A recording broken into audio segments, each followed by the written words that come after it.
nagtatanong nga pala sa akin kung para saan daw nga ba tong glass na to na nakalagay sa aming Box Plus sa kalan ko.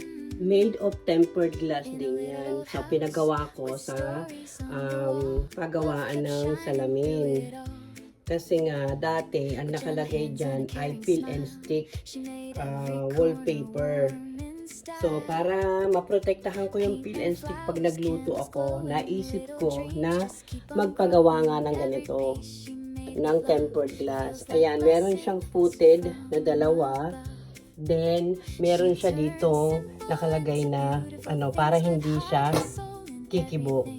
Yung screw na yan ay pwedeng matanggal para pag gusto namin linisin itong glass, may aangat namin siya at malilinis namin. Siyempre, kailangan din namin at least once a month kuskusin yung likod, yung pinakang tiles para matanggal din yung mga alikabok doon or kahit na anong dumi, di ba?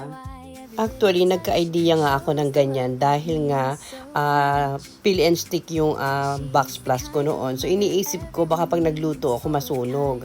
So, naalala ko nga pala yung mga La Germania gas stove. Di ba meron silang mga takip na mga cover na glass? So, doon ako nagka-idea. Kaya nagpagawa ako doon sa pagawaan ng mga salamin. Pero ako ho ang nag-design yan. Ako ang nag-drawing. Pinakita ko doon sa pagawaan na kailangan may dalawang paa at saka yung height at yung lapad din. Yung footed niya is made of aluminum. So, ganyan po yan kakapal. So, 1.5 cm po ang kapal niyan. Pinagawa ko ito noong 2022, meaning it's 4 years ago na. Ang baling nagastos ko dyan ay 3,800 lahat-lahat na. So ngayon, hindi ko na alam kung magkano ko magpapagawa ng ganyan.